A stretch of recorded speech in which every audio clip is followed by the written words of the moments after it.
Queremos pedirte, Señor, que tu palabra enviada pueda entrar al corazón, que pueda ser bien recibida, Señor, por nosotros, pues tú tienes propósitos, tienes planes al hablarnos, Señor, que nosotros podamos entender tu palabra y que así podamos también llevarla a la práctica.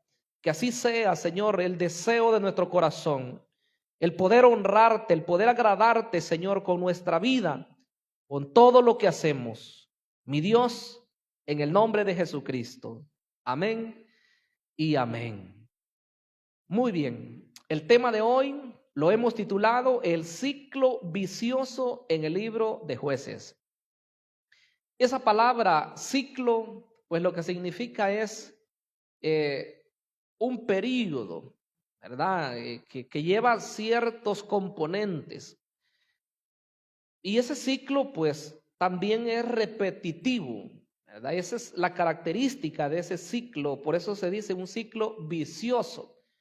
Se volvió una costumbre en Israel. Y por cierto que ese ciclo no debemos anhelarlo nosotros. Esto no es algo bueno, este es algo malo.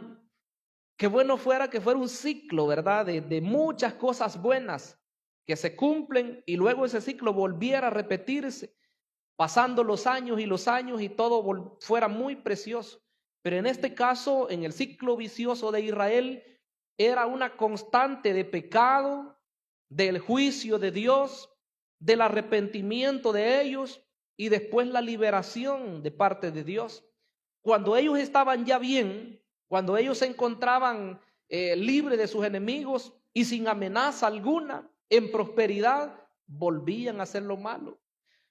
Lo que acabo de decir es el resumen prácticamente del libro de los Jueces.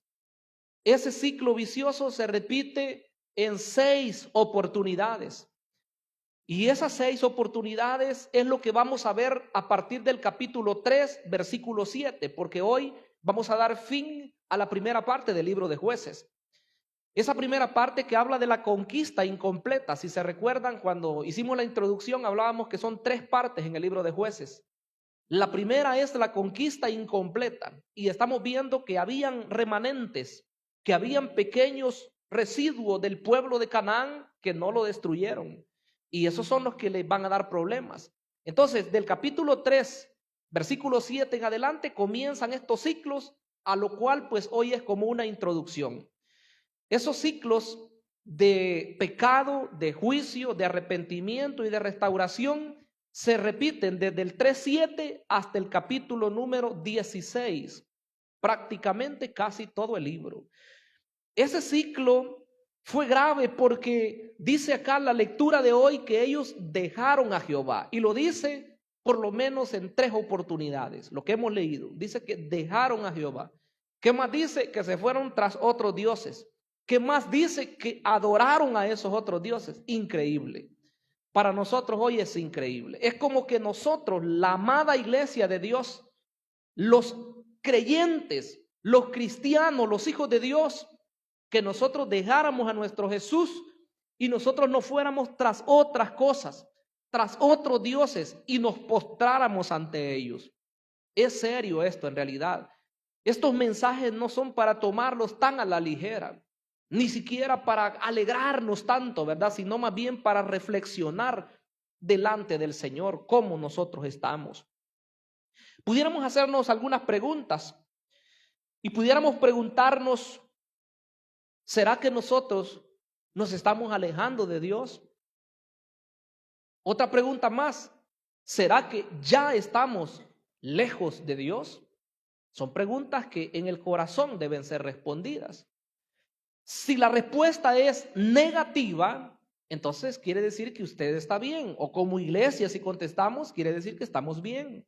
Si decimos, no, yo no me estoy alejando de Dios. O si usted dice, no, yo no me he alejado de Dios, considero que estoy cerca, que estoy haciendo el ánimo, que me estoy esforzando, qué bien. Pero si las respuestas a esas preguntas fueran positivas, sí, considero que me he alejado un poco.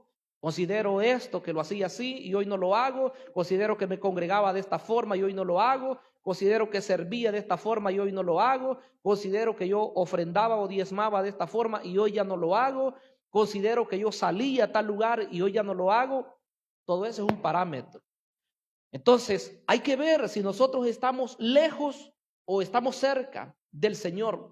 Pero lo más precioso en el mensaje de hoy no es solamente hacernos sentir culpables. Dios más bien quiere que nosotros reaccionemos.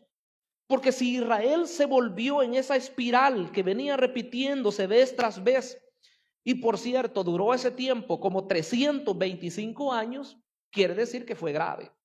Ni siquiera nosotros podemos vivir ni siquiera la tercera parte de eso, porque nosotros hoy ya no llegamos casi a los 100 años. Es raro que una persona llegue a 100 años, pero el tiempo de los jueces, todo esto que estoy narrando, duró 325 años. Entre que estaban bien, luego se alejaban, luego estaban bien otra vez, luego se alejaban. Estos tiempos duraban varias decenas de años, o a veces hasta unos 40 o unos 20 años. La opresión y después la liberación también duraba unos 80 años. Ya vamos a ver algo de eso. Veamos entonces en primer lugar el pecado, porque solo son 4 cosas que voy a enumerar hoy.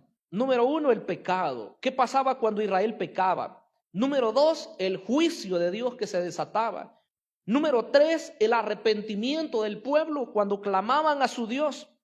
Y número 4, la liberación. Qué precioso es cuando Dios pues lo saca a flote a uno, ¿verdad? Cuando nos arrepentimos de verdad. Entonces veamos en primer lugar el pecado. Según el versículo 11 del pasaje que hemos leído, dice: después los hijos de Israel hicieron lo malo ante los ojos de Jehová. Mire, hicieron lo malo. Para recordar un poquito, según el versículo 10, decíamos la vez anterior que hubo una generación que sí disfrutó de las maravillas de Dios, que hubo una generación que vio los grandes portentos que Dios hizo en favor del pueblo de Israel. Vio las maravillas, vieron con sus ojos, ¿verdad? Por recalcar algo más, todo lo que Dios había hecho. Era la generación de Moisés. Bueno, si nos vamos más atrás, la generación de Josué, de los ancianos y todos los que sobrevivían, dice, en ese tiempo. Esa generación era hermosa, hermanos, era preciosa. Pero ¿qué pasó con esa generación? Murió. Y yo hacía mención de que la generación hoy de cristianos hemos visto personas de fe, hemos visto predicadores, hemos visto maestros, evangelistas, pastores, hemos visto personas del pueblo de oración, de búsqueda, gente que sale, que evangeliza, pero muchos de ellos ya murieron. Esa generación ya se nos adelantó. Hoy está otra generación. La siguiente generación fue una generación mala en el caso de Israel, es de la que estamos hablando hoy. Dice que abandonaron a Dios, hicieron lo malo ante los ojos de Jehová. Y la parte primera del versículo 12 dice: dejaron a Jehová, el Dios de sus padres, que los había sacado de la tierra de Egipto. Y el versículo 13 al principio dice: y dejaron a Jehová. Entonces vea cómo se enfatiza. Dice que hicieron lo malo, dice que dejaron a Jehová, dice 2 veces ahí. Y dice que hicieron lo malo. Yo no quisiera ponerme en ese plano. Y no quisiera que la iglesia, nosotros, la iglesia local y los que nos puedan ver a través de la red, que nosotros estamos muy hermosos, muy preciosos, muy bien vestidos físicamente y en las vestiduras espirituales también preciosos, pero de repente que abandonemos a Dios, que lo dejemos y comencemos a hacer una serie de cosas desagradables a Dios. Yo no quisiera estar ahí. Y creo que la iglesia tampoco. Ninguno de los que oímos en nuestro sano juicio se nos cruza por la mente rechazar a Dios. Porque Dios ha sido precioso con nosotros, hermanos. Desde el día en que nacimos, Él nos ha venido cuidando. Nos ha venido, ¿cómo se puede decir? Guiando en el camino. Nos ha venido guiando de una manera tal hasta el día en que le entregamos nuestra vida a Él. Y el día que le entregamos nuestra vida, le conocimos y sabemos que es un Dios amoroso. Sabemos que es un Dios de propósitos. un Dios que desde la eternidad nos había preparado para que hoy le sirvamos, para que seamos para gloria y alabanza de su nombre. ¿Cuántos queremos seguir sirviendo a ese Dios, hermanos? Yo digo, esta debe ser la generación que sirva a Dios. No una generación mala, no una generación perversa, no una generación desagradecida, sino aquellos que de verdad nosotros honramos lo que Dios hace en nuestras vidas. Pero ellos dicen que pecaron contra Dios. Dice que lo dejaron. 2 veces hemos leído ahí que lo dejaron. Pero dice que sirvieron a los Baales. Miren lo que dice el versículo 11, lo que estábamos leyendo.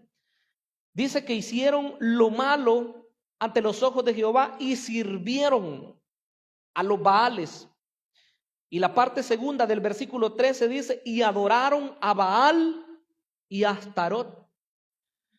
A ese Dios que los había sacado de Egipto, como dice el versículo 12, que había hecho milagros en favor de ellos, lo dejaron.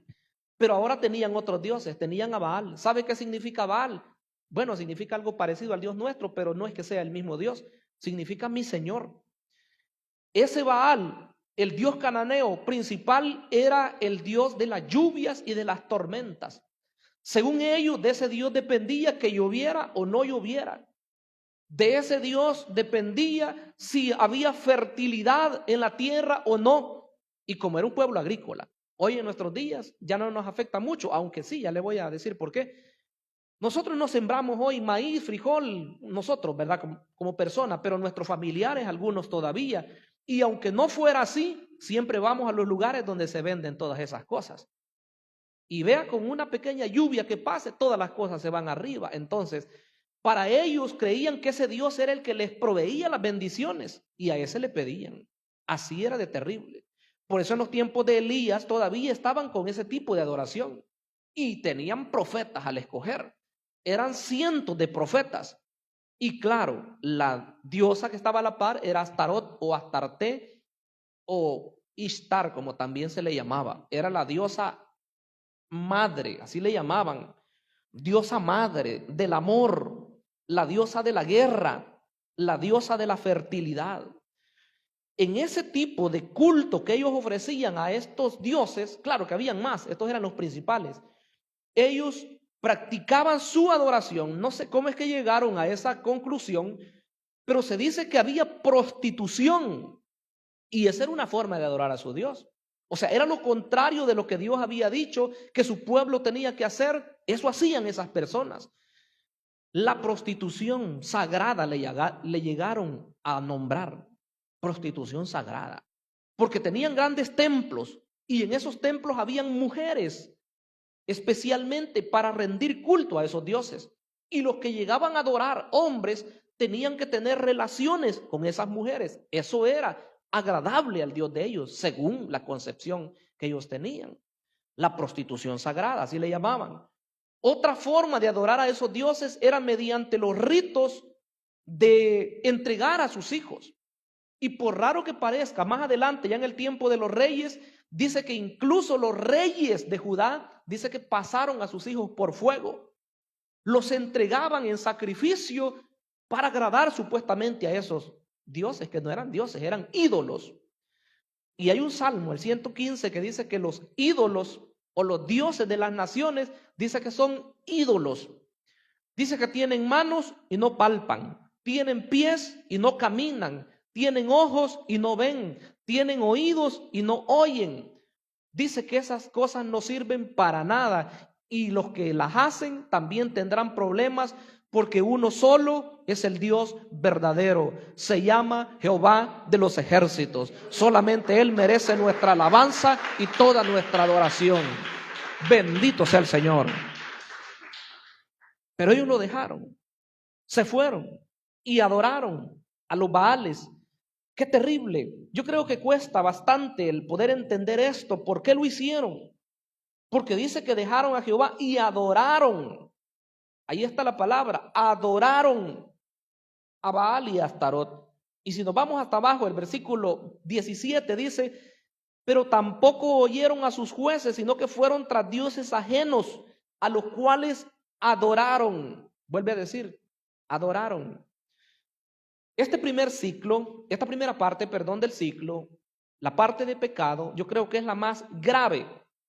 ¿Por qué digo que es la más grave? Porque esta parte nos habla de lo que es chocante delante de Dios. Lo que más le agrada al Señor es la obediencia. Lo que más le agrada a nuestro Dios es que nosotros le honremos a Él. Y cuando estábamos así como hace un momento, ¿verdad? Alabándole, exaltándole, derramando nuestra alma al Señor, eso lo recibe Él como un perfume delante de su presencia.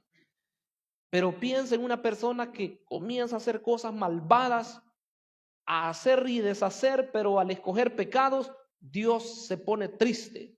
Y es como que Dios se ponga de espaldas, ¿verdad? Para no ver a esa persona, quien quiera que sea, porque no hay favoritos para con Dios.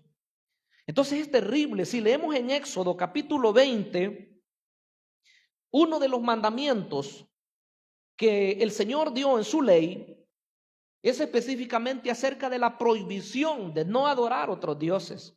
Y por cierto es el primer mandamiento. Éxodo 20, versículo 3. No tendrás dioses ajenos delante de mí. No te harás imagen ni ninguna semejanza de lo que está arriba en el cielo, ni abajo en la tierra, ni en las aguas debajo de la tierra. No te inclinarás a ellas, ni las honrarás, porque yo soy Jehová tu Dios, fuerte, celoso, que visito la maldad de los padres sobre los hijos, hasta la tercera y la cuarta generación de los que me aborrecen. Y hago misericordia a millares, a los que me aman y guardan mis mandamientos. Mire qué precioso. A los que le aman y guardan sus mandamientos, les hace misericordia a millares de generaciones. Pero a los que le aborrecen, dice que visita la maldad de los padres sobre los hijos hasta la tercera y la cuarta generación. Quiere decir que una persona que haga lo malo, que se desenfrene y comience a pecar, no es solo ella que se afecta, sino que afecta a sus hijos, afecta a la descendencia, afecta a sus nietos, sus bisnietos, y la maldición cae sobre la familia. Pero la bendición de Dios está sobre aquellos que hacen su voluntad, que perseveran, que luchan y que se paran firmes, ¿verdad? Ante las acechanzas del diablo. Su descendencia va a ser poderosa, dice uno de los salmos. Pasemos entonces a la parte segunda, que habla del juicio de Dios. Según el versículo 14, estamos en Jueces.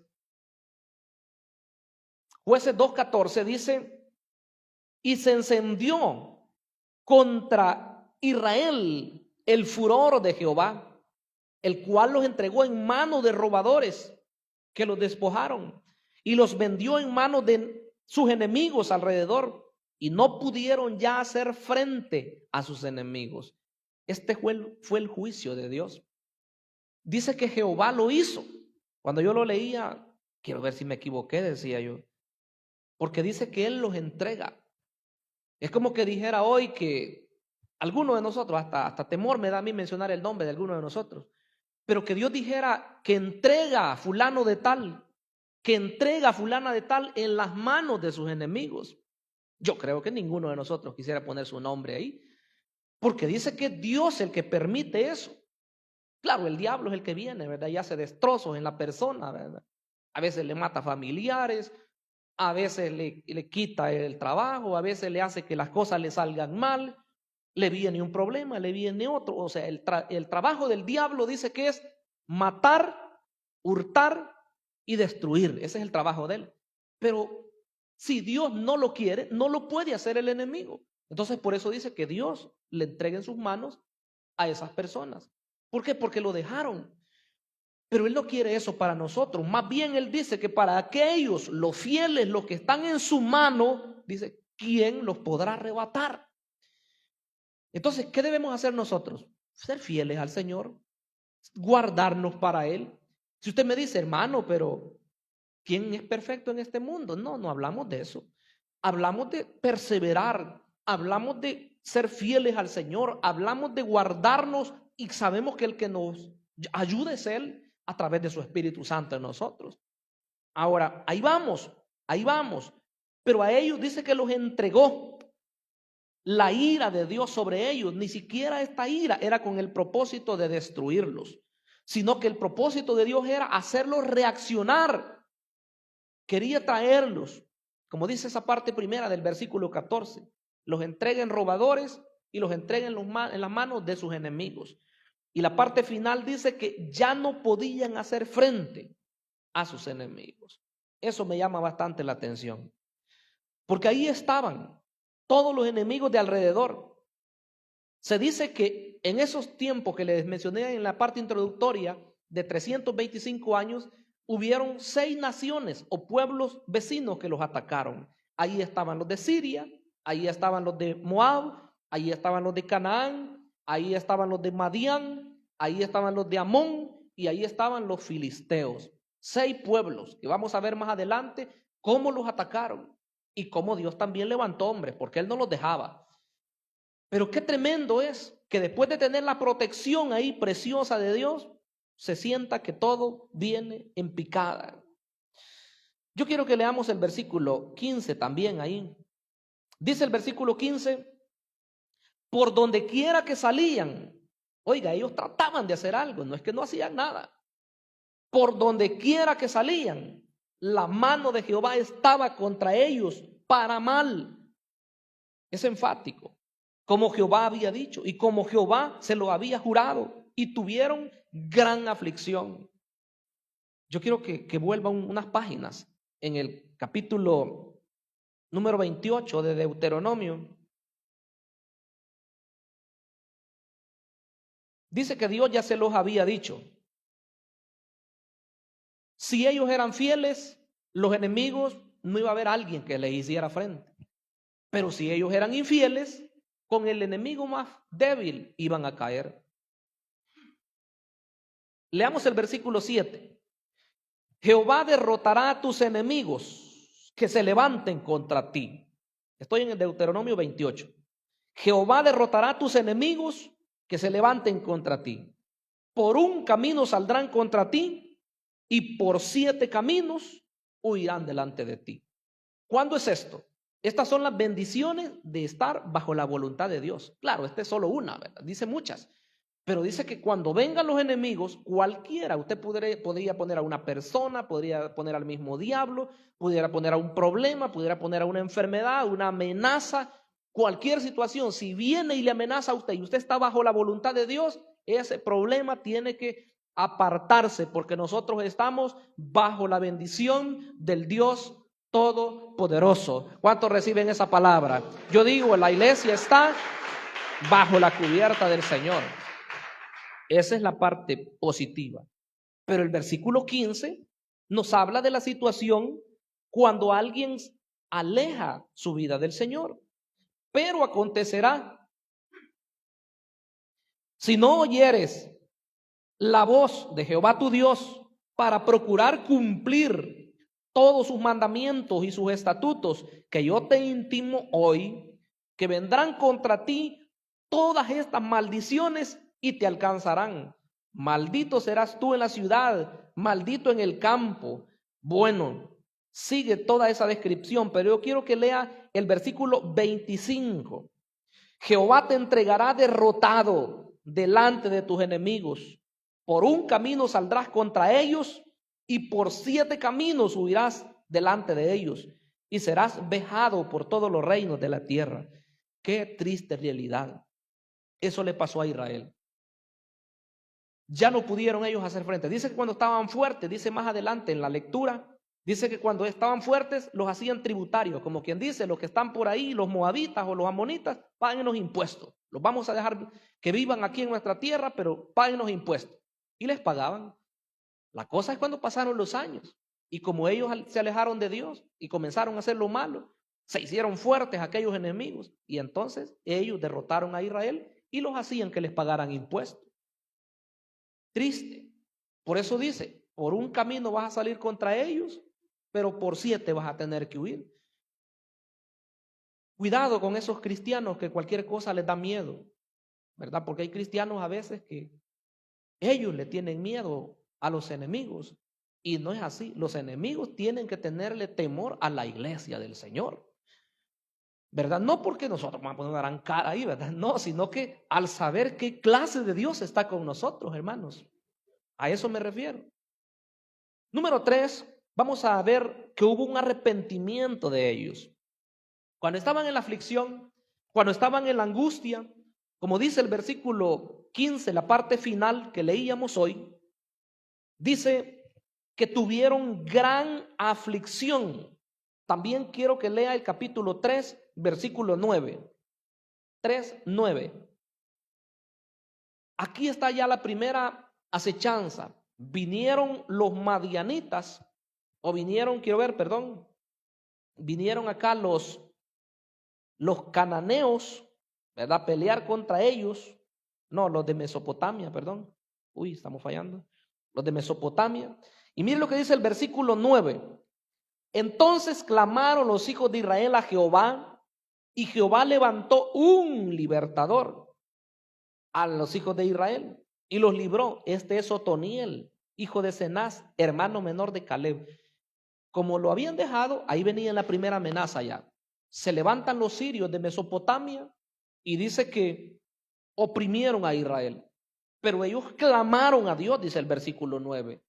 Le piden a Dios, como quien dice, en su aflicción, en su angustia, le dijeron: Señor, por favor, ya no podemos. Porque si usted sigue leyendo ahí, vamos a ver, dice el versículo 8, al final, que ese rey los tenía oprimidos, Cusam Risataim, 8 años. Ya llevaban 8 años bajo la opresión. Y entonces claman a Dios. Y después Dios los liberta y pasaron un buen tiempo ya en libertad. Pero lo que quiero que vea ahora es que dice que claman a Dios. ¿Qué significa hoy clamar a Dios para nosotros como iglesia? Si estuviéramos en un gran problema, si viéramos que nada nos sale bien, clamar a Dios significa arrepentirse de todo corazón. Clamar a Dios significa pedir el perdón por los pecados. A mí me llama la atención que David dijo: líbrame de los que me son ocultos. Porque nosotros, si estamos perseverando en el Señor, yo creo que alguien con sinceridad bien pudiera decir: Señor, yo siento que yo no te he ofendido gravemente, ¿verdad? Porque de ofender al Señor, todos le ofendemos con algo, aunque sea pequeño. Pero yo no he pecado gravemente, puede decir usted, y puede tener razón. Pero la verdad es que así como David le decía: líbrame de los que me son ocultos, creo que también nosotros deberíamos hacerlo. Si he cometido algún pecado, Señor, contra ti, si he ofendido a otras personas y yo no me he dado ni cuenta, Señor, perdóname de esos pecados. Quizás a alguien le hice algo y eso fue grave para esa persona. Señor, perdóname eso.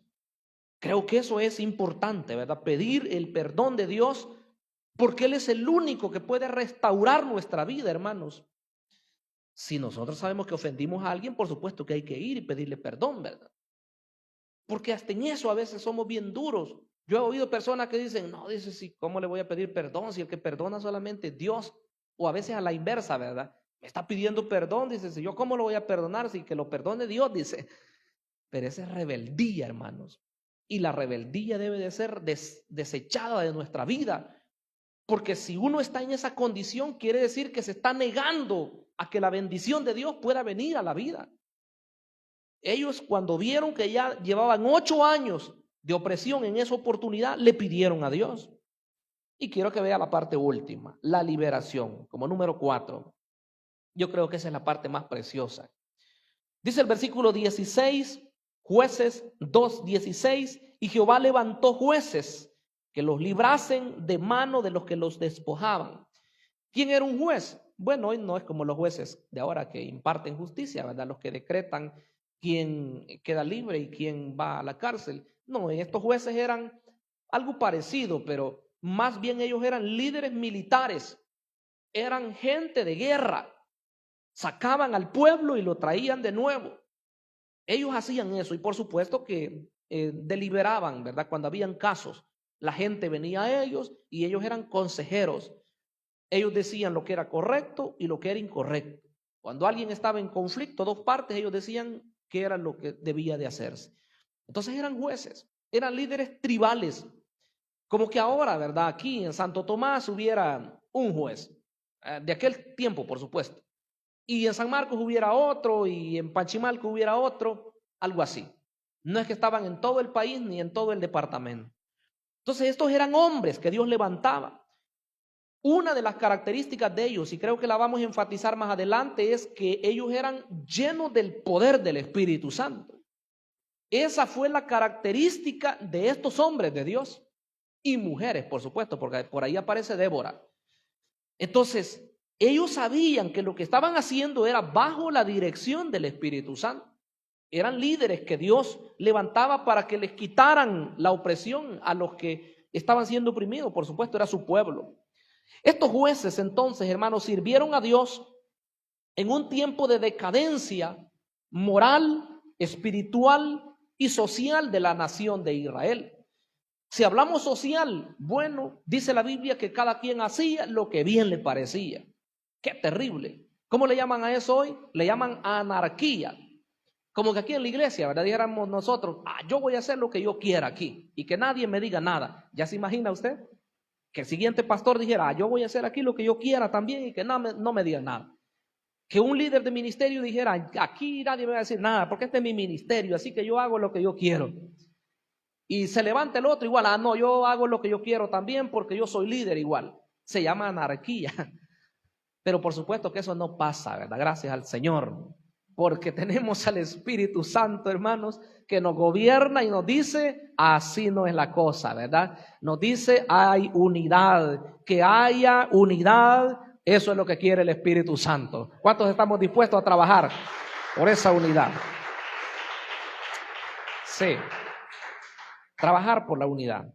Entonces esos líderes, hermanos, tenían muchas cualidades, pero qué triste es lo que sigue después de la liberación, porque yo quisiera que ahí en la liberación, ahí terminara todo, que Dios los liberta y dice en el capítulo 3, ya en la parte cuando son libertados ellos, dice que los libertó Otoniel. Mire lo que dice el 10, y el Espíritu de Jehová vino sobre él y entregó a Israel y salió en batalla, y Jehová entregó en su mano a Cusar-Risataim, rey de Siria, y prevaleció su mano contra Cusam-Risataim, y reposó la tierra 40 años, y murió Otoniel, hijo de Cenaz. Qué bueno fuera que 40 años de bien, qué bendición, dijéramos nosotros, pero que ahí siguió todo después, qué bueno fuera, pero no, después de eso viene otro periodo. Entonces, si volvemos atrás, dice el versículo 17, 2:17, pero tampoco oyeron a sus jueces, sino que fueron tras dioses ajenos, a los cuales adoraron, se apartaron pronto del camino en que anduvieron sus padres, obedeciendo a los mandamientos de Jehová. Ellos no lo hicieron así. 18, y cuando Jehová les levantaba jueces, Jehová estaba con el juez y lo libraba de mano de sus enemigos todo el tiempo de aquel juez. Pero porque Jehová era movido a misericordia por sus gemidos a causa de los que los oprimían y afligían. Mas acontecía que al morir el juez, ellos volvían atrás y se corrompían más que sus padres, siguiendo a dioses ajenos para servirles e inclinándose delante de ellos, y no se apartaron de sus obras ni de su obstinado corazón. Rebeldes eran, ¿verdad? Bueno, ya me recordé que a algunas personas les gusta decir eso. Rebelde, le dicen los demás. Ese rebelde, ese perverso. Hermanos, así era Israel. Qué terrible para nosotros hoy que nos dijeran así, ¿verdad? Que nosotros fuéramos los perversos o los rebeldes. Dios mío, guárdenos el Señor. Como este pasaje llega hasta el capítulo 3, yo quisiera que vea el versículo 5. 3:5. Dice así: los hijos de Israel habitaban entre los cananeos, heteos, amorreos, fereceos, heveos y jebuseos, y tomaron de sus hijas por mujeres, y dieron sus hijas a los hijos de ellos, y sirvieron a sus dioses. Así termina esta parte primera del libro de los jueces. Se mezclaron, les dieron sus hijas a los paganos y tomaron las hijas de ellos para que se casaran con sus hijos. Una mezcla, ¿verdad? como que hoy nosotros lo hiciéramos así. Si lo hacemos así, ahí comienza todo el degenere en la iglesia. Si es muchacha, el joven se la lleva a veces y ya no permite que venga a la iglesia. Y si es joven, él dice, no, dice que se va a convertir aquí en la iglesia. No pasa así. Es raro. Casi siempre el malvado o el que no conoce de Dios corrompe al que sí es cristiano, sea muchacha o sea muchacho. Hay que tener cuidado. Ese es solo un ejemplo nada más que da ahí, ¿verdad? Pero lo que sigue es que dice que al final adoraron a los dioses de los malvados porque ellos hicieron alianza con ellos, se hicieron casi igual o igual que los paganos. Que Dios nos guíe y que este ciclo de vicio, ¿verdad?, que ellos tuvieron, que Dios nos guarde de caer en una situación así. Que hoy estamos bien bendecidos y de repente el siguiente año mal, el siguiente año nos levantamos de nuevo bendecidos y el otro mal. No, el Señor no quiere eso para su iglesia. Él quiere una iglesia que siempre le sirva, una iglesia que siempre se guarde, una iglesia que siempre lo ponga a Él en primer lugar. Vamos a orar, hermanos, inclinemos nuestro rostro. Padre amado que estás en los cielos, mi buen Rey, queremos pedirte, Señor, que nos guíes, que sea tu Espíritu, Señor, el que obre en el corazón. Que tu palabra oída hoy, Señor, pueda hacer un eco, que pueda ser esa voz interna, Señor, que nos guíe. Y que en el momento, Señor, que el enemigo llegue para minar, para desviarnos de tu camino, podamos resistir, Señor, que nos mantengamos firmes, pues tú quieres, Señor, un pueblo santo, un pueblo, Señor, que te alabe solo a ti, que te ponga en primer lugar, Señor. No permitas que nos desviemos de tus caminos. Queremos ser un pueblo santo, Señor, así como lo fue Israel en un tiempo. Fueron santos, fueron apartados, pero luego, Señor, se olvidaban de ti. No lo permitas en nosotros, que no te olvidemos, Señor, que seas el centro de nuestras vidas, que te amemos, que te honremos como solo tú lo mereces, mi Dios. Oh Señor, en el nombre de Jesucristo lo pedimos. Amén y amén. Gloria a Dios.